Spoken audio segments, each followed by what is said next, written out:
You're exhausted.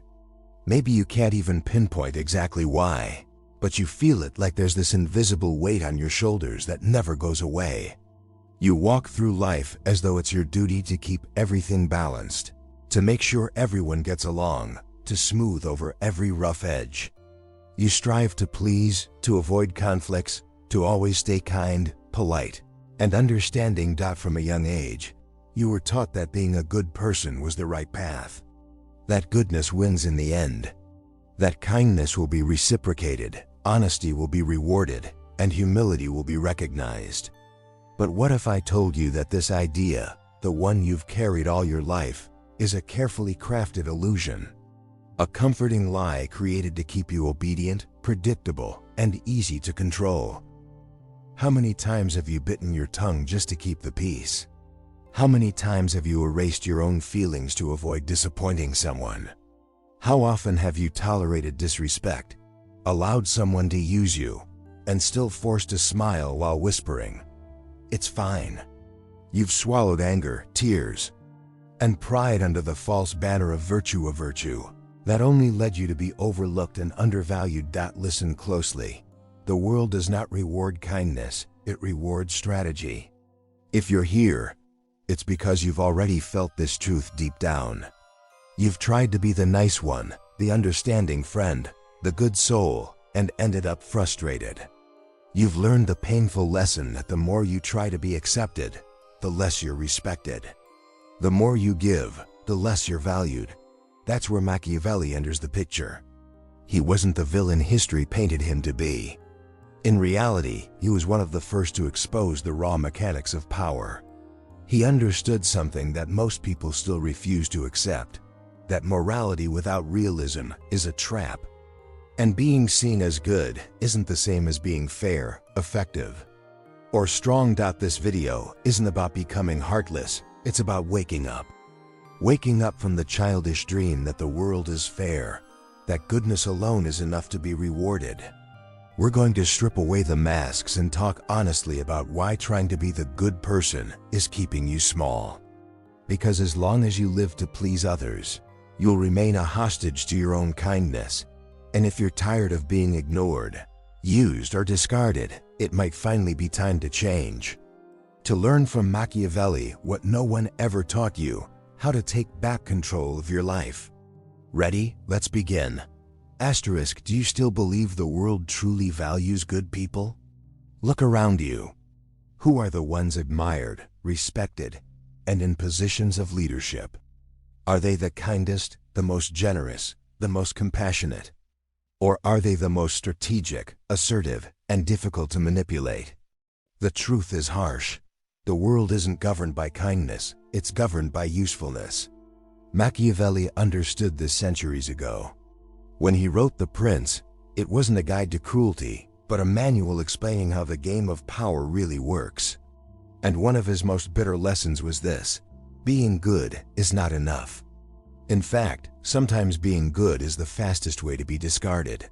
You can live your entire life being loyal, kind, and understanding. You can give your best to others without expecting anything in return. But the moment you stop being useful, you'll be forgotten, replaced, and ignored without the slightest trace of guilt from those who once praised you. The world doesn't measure worth through morality, but through contribution, influence, and impact. Notice how the nice ones are always chasing after validation, always justifying themselves, always trying to prove their value. Meanwhile, those who set firm boundaries, who know when to say no, who stand tall and clear, they command respect. They're heard. They occupy space. Why? Because blind kindness is seen as weakness.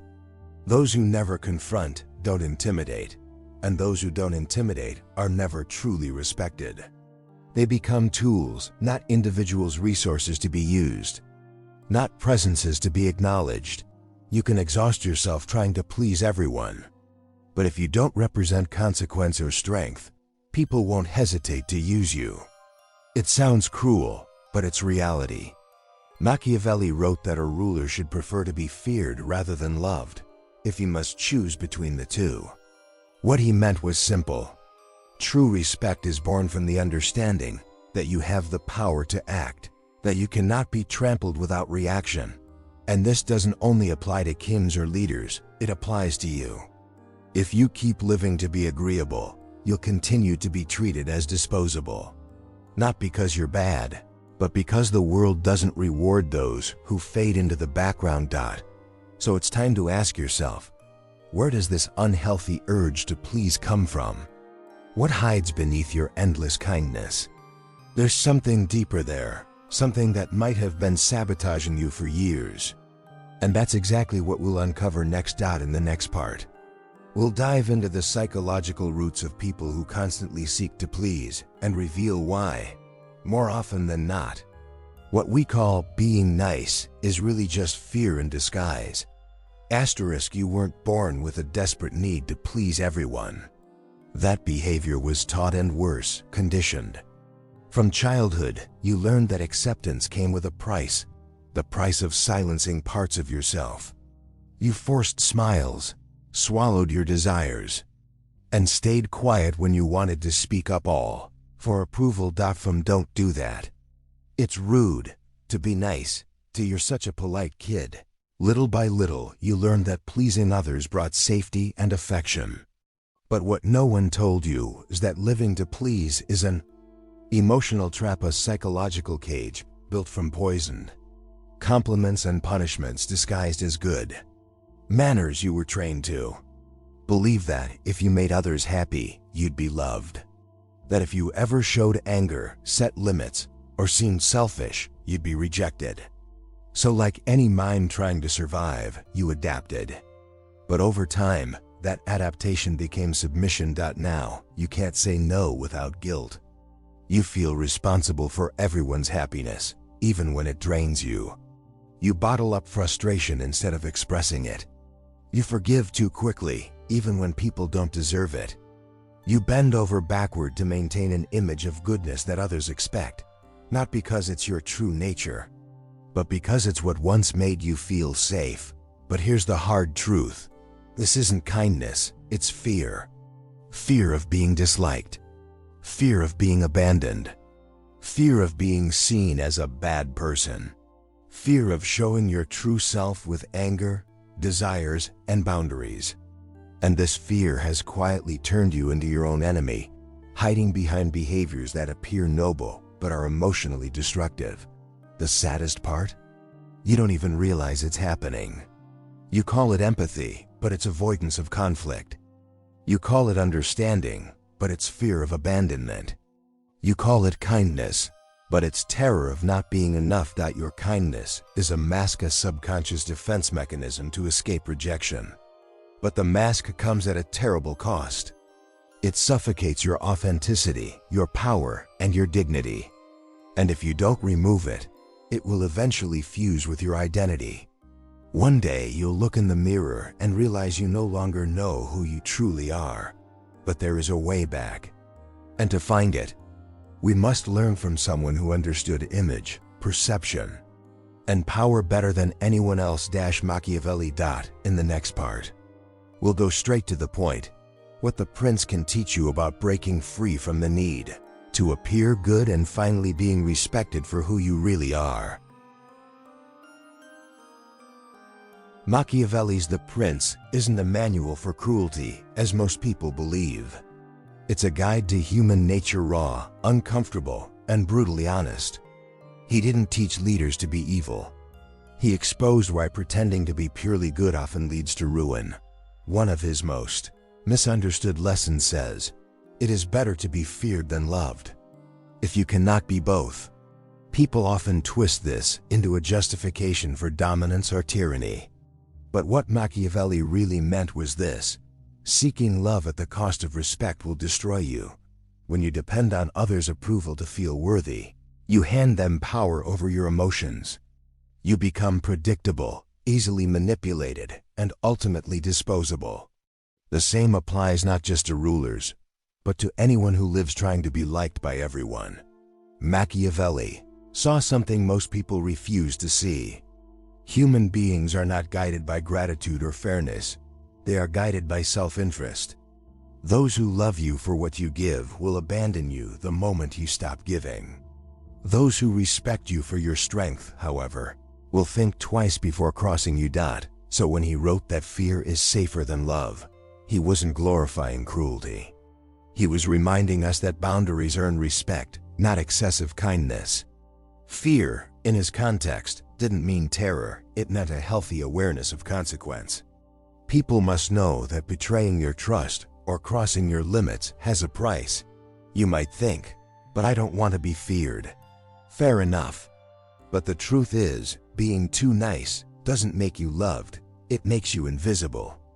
Being firm doesn't make you cruel, it makes you respected. Machiavelli's wisdom isn't about manipulation, it's about balance. Love may inspire connection, but respect ensures survival. Look at your own life. How many times have people taken advantage of your kindness? How often have you said yes when you wanted to say no, just to keep the peace? How many apologies have you given just to avoid discomfort? Each time, you thought you were doing the right thing, but all you were doing was teaching people that your boundaries are negotiable. Machiavelli's message is simple: stop trying to be good in everyone's eyes. Goodness without strength becomes weakness. Only when you're willing to let go of the need to be liked can you truly earn respect. And paradoxically, genuine love, asterisk, the more you chase the idea of being liked, the more you lose yourself. Every time you bend your principles to avoid disapproval, you give away a piece of your self-respect. You don't even notice when it happens. It feels like kindness, patience, or emotional maturity. But it's actually a subtle form of self-erasure.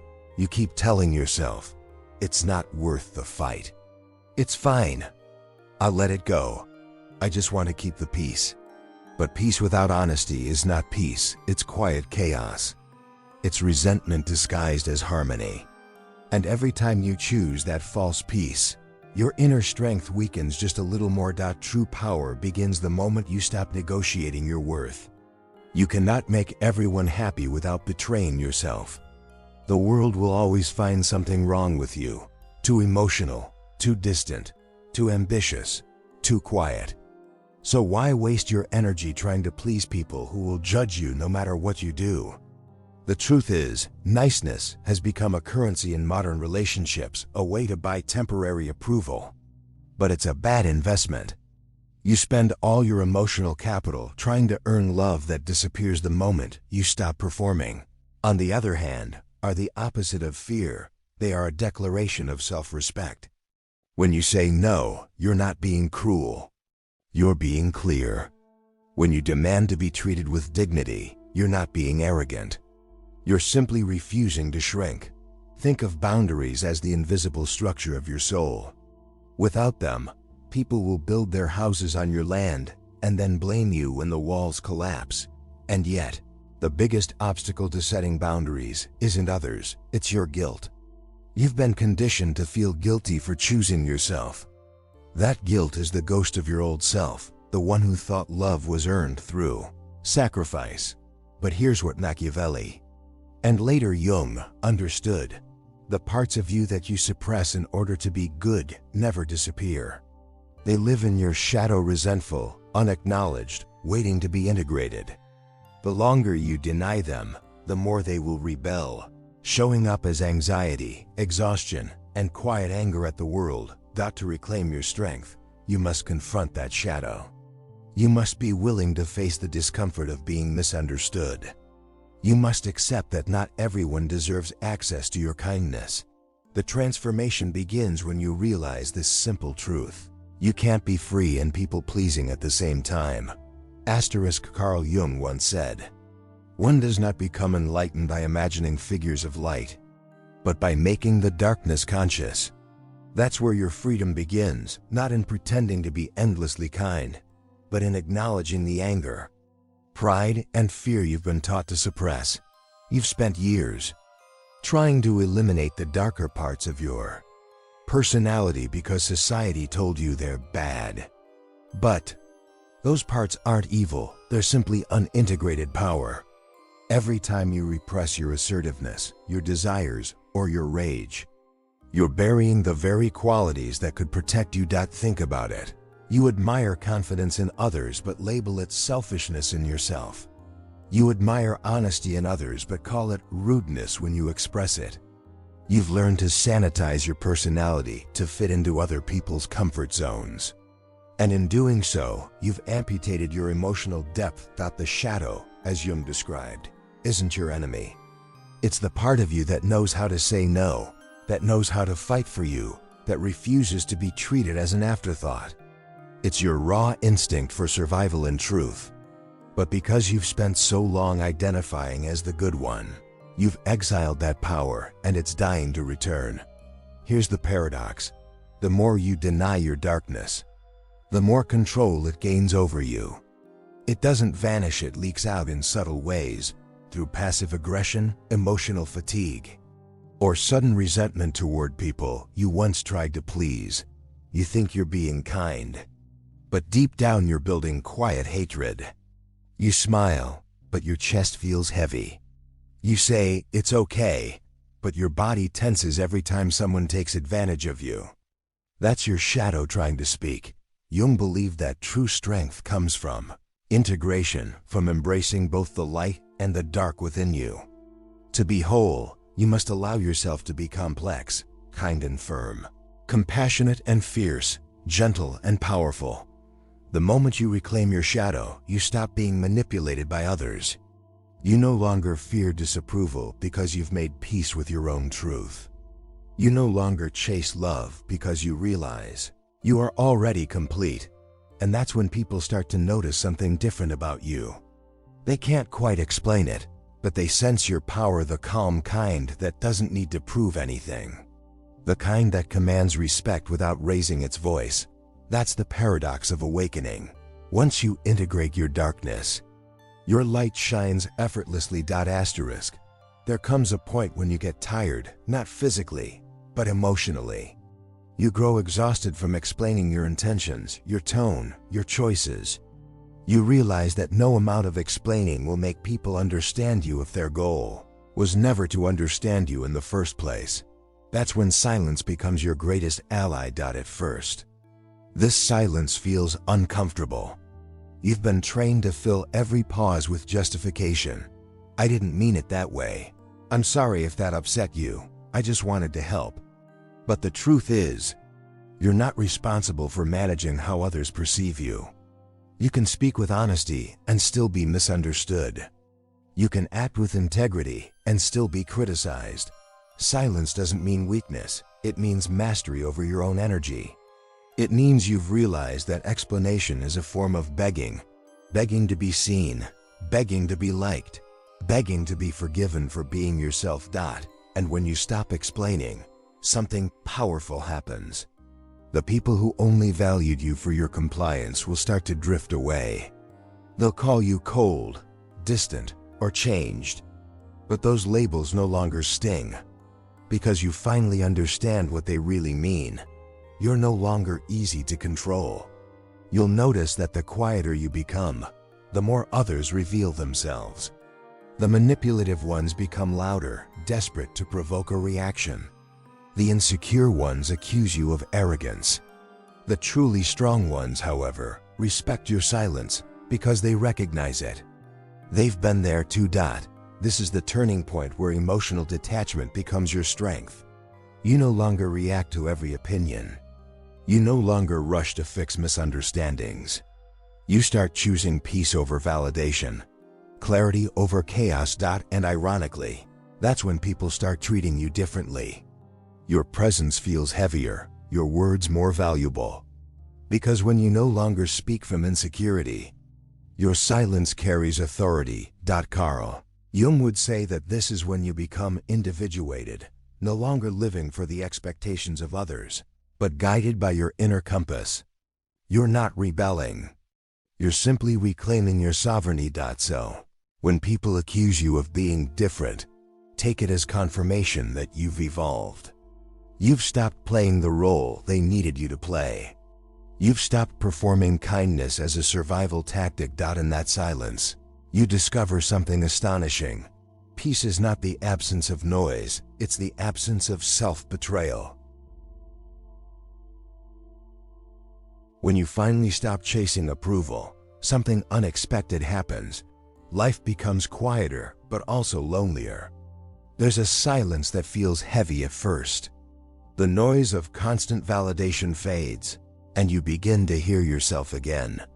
You start realizing how much of your identity was built around other people's needs.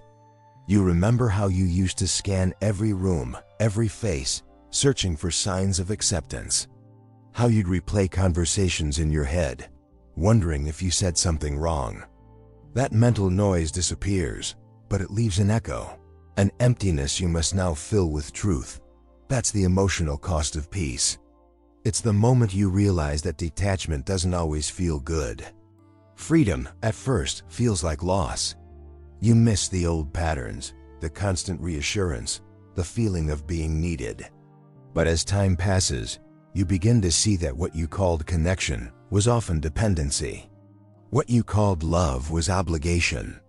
What you called kindness was fear. Peace demands solitude. You can't hear your inner voice when you're surrounded by noise. You can't grow while trying to be understood by everyone. And so peace often begins with separation from people, from roles, from illusions. You'll lose some relationships along the way, not because you stopped caring, but because you stopped overgiving. You stopped apologizing for existing. And people who once depended on your compliance will see your independence as betrayal. But that's not your burden to carry. You're not here to play the savior in someone else's emotional story. You're here to live yours. As Jung once noted, loneliness does not come from having no people around you, but from being unable to communicate the things that seem important to you. Once you awaken to self-awareness, ordinary conversations start to feel shallow. You crave authenticity, depth, silence. And that's the paradox.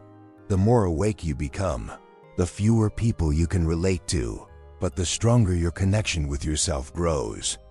You begin to realize that solitude is not punishment, it's purification. This phase is not about isolation, it's about recalibration. You're learning to exist without constantly adjusting your tone, your words, your energy. You're learning to breathe without permission.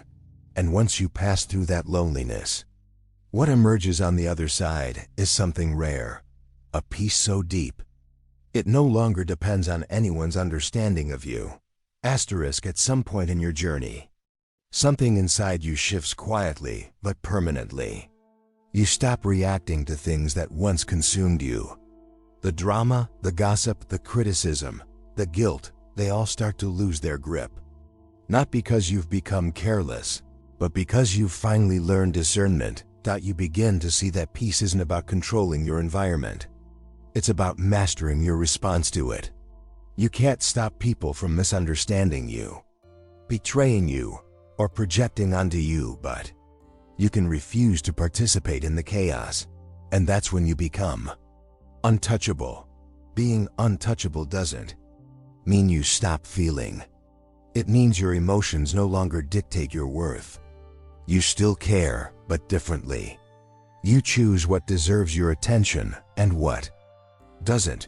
You stop fighting to prove your value and start living as if it's already unquestionable. There's a calm that comes from no longer needing to win every argument. You realize that silence wins more battles than words ever could. You no longer chase closure from others because you've found it within yourself.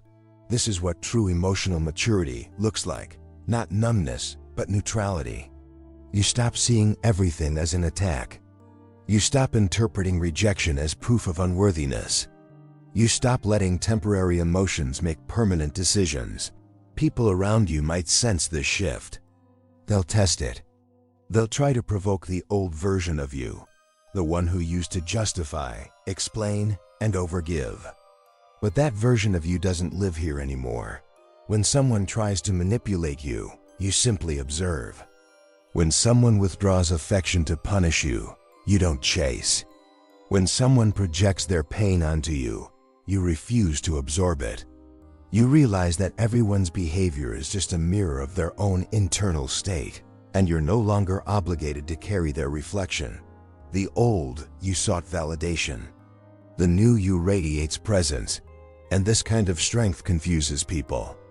Because they can't understand how you can be so calm while they're trying so hard to provoke you. They mistake your detachment for arrogance, not realizing it's actually self-mastery. Carl Jung would call this individuation completed. The moment your identity stops depending on external approval, you are no longer chasing love, power, or belonging. You've become whole. You've learned that peace isn't about isolation, it's about alignment. It's when your thoughts, your words, and your actions finally speak the same language. And from that place, no criticism can wound you, no rejection can shake you, and no loss can break you, because you are no longer trying to be loved, you've become love itself. Asterisk. Now comes the decisive moment, the choice between continuing to sabotage yourself or finally taking control of your life. For years, you've sacrificed your energy, your voice, your dignity in the name of being good. You've smiled when you wanted to scream, stayed silent when you wanted to speak, and given everything to people who would never give back. Ask yourself, is this virtue or is it prison?